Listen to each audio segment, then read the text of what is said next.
Fearing death, WikiLeaks Julian Assange releases password to large cache of Hillary files.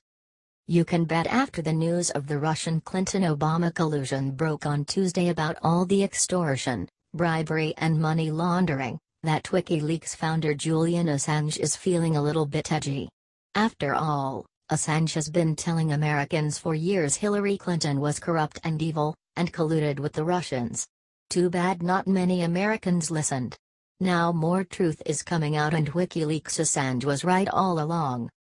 It's suspected that Hillary Clinton could be on the verge of being totally exposed by the release of more compromising and revealing files held by WikiLeaks, based upon the recent posting of a rather cryptic set of letters and numbers on Twitter by founder Julian Assange. Wouldn't that be awesome? Clinton was recently in Australia to promote her book What Happened? About the 2016 election, and reiterated her belief that WikiLeaks and Assange, who she termed a nihilistic opportunist who does the bidding of a dictator, according to the International Business Times, were in league with Russia and partially to blame for her electoral loss. Assange replied via Twitter, "WikiLeaks has a pristine record for accuracy. HRC is not a credible person.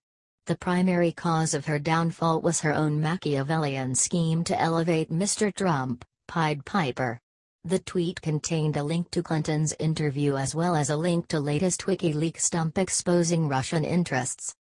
Less than 20 minutes later, Assange then tweeted what many believe is an encryption code or dead man's switch that would ensure the release of certain files by third parties, or even automatically by a computer program, in the event of his being detained or killed prior to his own determination of when to release such files.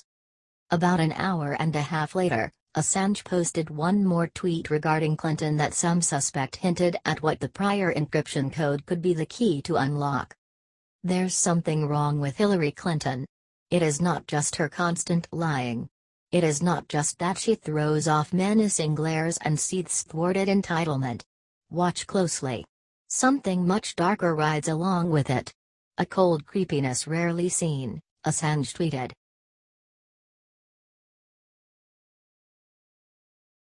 Obama trolls Prince Harry for wedding invite, gets hit with nasty surprise from Queen.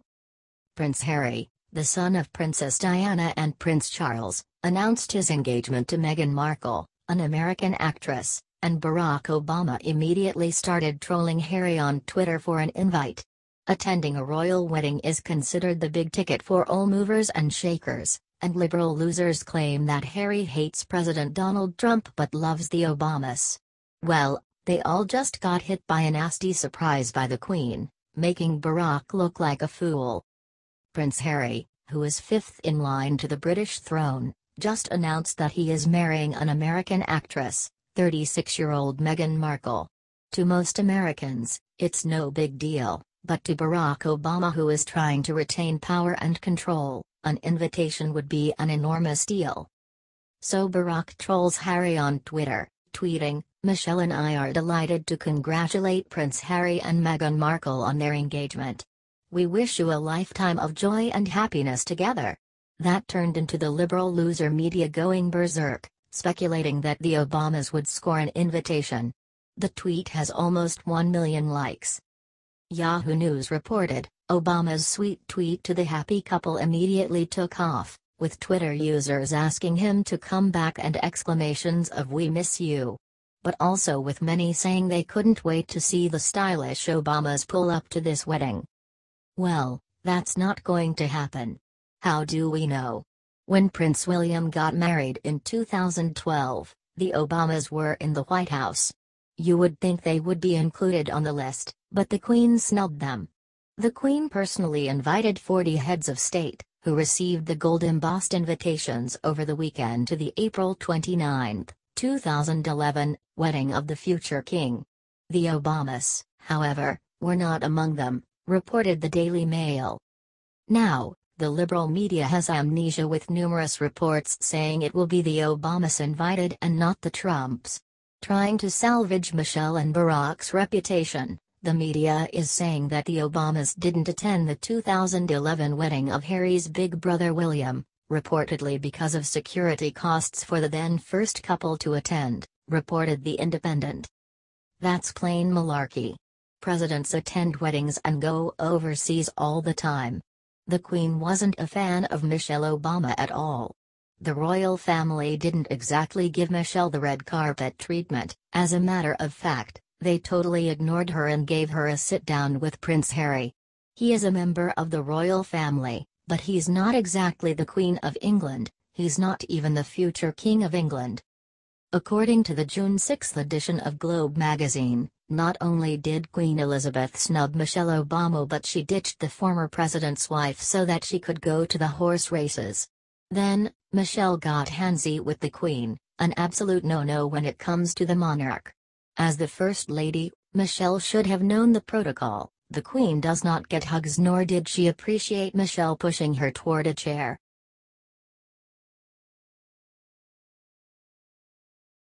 Never since the Cuban Missile Crisis of the early 60s, when John F. Kennedy was president and we were in the middle of the Cold War with the Soviet Union, have we been so close to total global annihilation.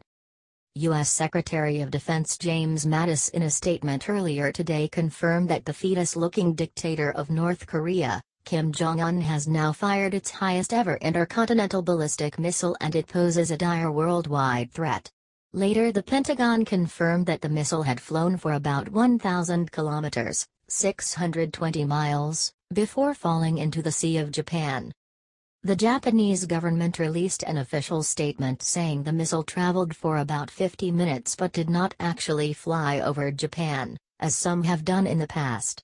The White House confirmed that President Donald Trump was briefed while the missile was actually still in the air, to which he afterward said, "We will take care of it." South Korea's military later said it had responded with a missile exercise of its own. This will get ugly. 1.8K shares. Facebook. Twitter. Never since the Cuban Missile Crisis of the early 60s, when John F. Kennedy was president and we were in the middle of the Cold War with the Soviet Union, have we been so close to total global annihilation. U.S. Secretary of Defense James Mattis in a statement earlier today confirmed that the fetus-looking dictator of North Korea, Kim Jong-un, has now fired its highest-ever intercontinental ballistic missile and it poses a dire worldwide threat. Later, the Pentagon confirmed that the missile had flown for about 1,000 kilometers, 620 miles, before falling into the Sea of Japan. The Japanese government released an official statement saying the missile traveled for about 50 minutes but did not actually fly over Japan, as some have done in the past. The White House confirmed that President Donald Trump was briefed while the missile was actually still in the air, to which he afterward said, "We will take care of it." South Korea's military later said it had responded with a missile exercise of its own. This will get ugly. Via Freedom Daily. After months of threats and tests, North Korea's despot dictator, Kim Jong-un, flexed his muscles and launched an intercontinental ballistic missile, ICBM, this morning. The little rocket man likely chuckled to himself, basking in the glow as he envisioned the explosion of what ended up being his target. Now, for the first time since the end of the Cold War, Hawaii has just something that indicates the threat of World War III could be a reality, as other world leaders warn of the same thing. This is North Korea's latest provocation of war that could be their last after two missiles flew directly over Japanese territory, terrifying citizens and sparking a round of worldwide condemnations and sanctions, according to Express. The Japanese government has issued an urgent warning that the final blow could be coming within the next few days. Hawaii has been under direct threat and they aren't taking any chances after seeing the Jong-un is not willing to stop until President Donald Trump personally makes him, which looks like will be sooner, rather than later. Fox News reports. North Korea fired an unidentified ballistic missile in the middle of the night local time Wednesday, a U.S. official confirmed to Fox News. South Korea's Yonhap news agency, which first reported the launch, said the missile flew eastward from the vicinity of Pyongyang toward the Sea of Japan, according to South Korean military officials. The missile launch happened around 3 a.m. in North Korea. South Korea's military has reportedly staged a precision strike missile exercise in response. Japan's Prime Minister's Office for Disaster and Crisis Management Information tweeted shortly after the report, North Korea launched a missile that has the possibility of arriving in the exclusive economic zone, EEZ, of our country, according to a translation. There have been signs indicating Kim Jong-un's regime was planning a missile launch in recent days. Japan's Kyodo News reported Monday the Japanese government detected radio signals pointing to a possible missile test in the near future. It was only a matter of time before North Korea tried this, since Kim Jong-un has been strangely silent for a few months since his last launch in late July. There's no mistaking that what the dictator did was an act of war against Japan, and now it's time for him to pay the price for his actions. Today's launch comes only hours after Hawaii resumed Cold War-era nuclear siren tests after getting word of a pending threat from North Korea. According to Reuters, whaling air raid sirens will be sounded for about 60 seconds from more than 400 locations across the Central Pacific Highlands starting at 11:45 a.m. on Friday, in a test that will be repeated on the first business day of each month thereafter, state officials said. Monthly tests of the nuclear attack siren are being reintroduced in Hawaii in conjunction with public service announcements urging residents of the islands to get inside, stay inside and stay tuned if they should hear the warning. Emergency preparedness is knowing what to expect and what to do for all hazards, Hawaii Emergency Management Agency Chief Vern Miyagi said in one video message posted online. He did not mention North Korea specifically. But the nuclear attack sirens, discontinued since the 1980s when the Cold War drew to a close, are being reactivated in light of recent test launches of intercontinental ballistic missiles from North Korea deemed capable of reaching the state, agency spokeswoman Arlena Agbayani told Reuters.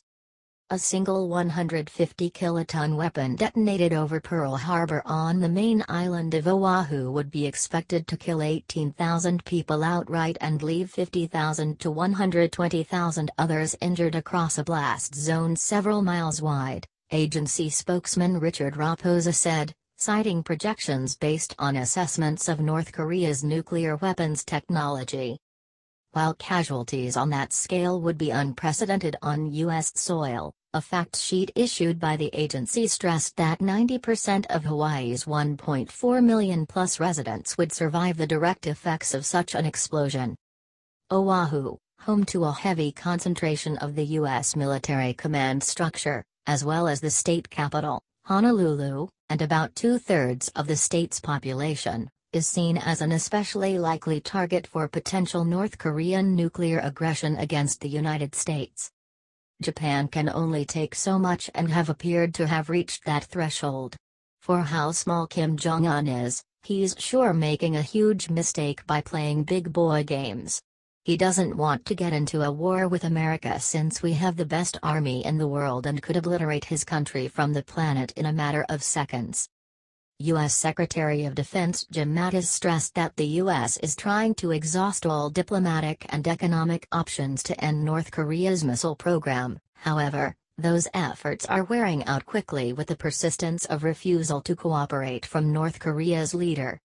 It can be difficult to tell when the diplomatic options have been exhausted because your enemy might be sneaky, or duplicitous in some way, and it's the responsibility of a country has to try and determine fact from fiction. That's not the case with North Korea, who has been clear about their intentions by coming right out in the open and announcing their plans for a fight.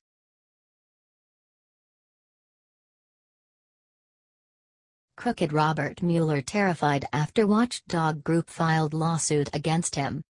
In the light of the recent leaks, DNC scandals, and widespread sexual abuse allegations in Congress, many Americans have wondered where morality has gone to in this country.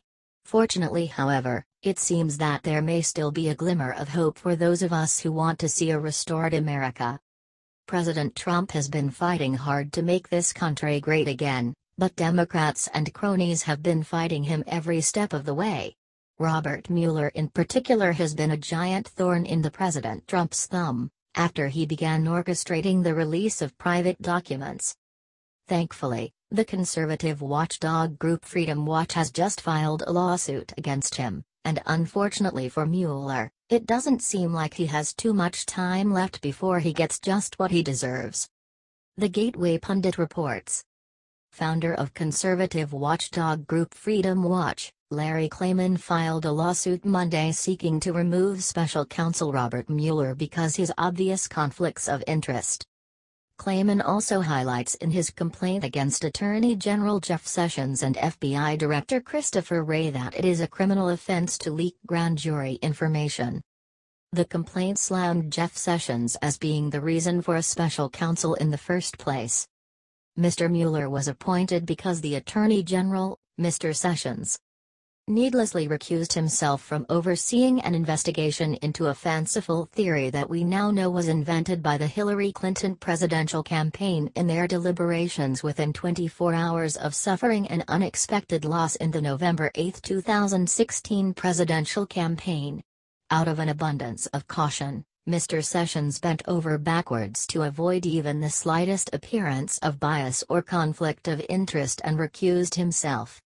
Klayman also slammed the leaks coming from Team Mueller. Since the inception of the Mueller investigation, a pattern of a persistent torrent of leaks has emerged, and considering their nature, it is clear that the majority of these leaks are coming from special counsel Robert Mueller and his staff, most of whom are suffering from serious conflicts of interest. Mr. Mueller and his team suffer from numerous conflicts of interest that not only mandate their removal, but also explain why the leaks are being disseminated to the media on a daily basis. The damage of continuing leaks to the reputation of innocent persons is especially harmful. The more the myth of collusion between Russia and the Trump presidential campaign unravels, the more the flow of leaks accelerates each day. Not to mention the obvious conflict of interest, Mueller is buddies with fired FBI Director James Comey. Furthermore, Mr. Mueller's investigation turns on the credibility and personal interests of Mueller's long-term colleague and close friend, former FBI Director James Comey. Mr. Comey.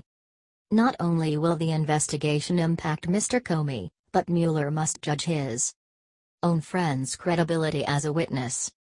He must be held accountable to the law and should not be able to do as he pleases to further his and his friends, like former FBI Director James Comey's, political agenda, Klayman said. There are others, perhaps who practice outside of the Washington, D.C. swamp, who could step in and do an honest and conflict-free investigation of so-called Russian collusion, Klayman continued. Dirty cop Mueller and his 17 radical left-wing hack lawyers are out of control. The Russian collusion witch hunt started because of Hillary's dirty dossier she paid millions of dollars for. The entire investigation is a sham, it's criminal.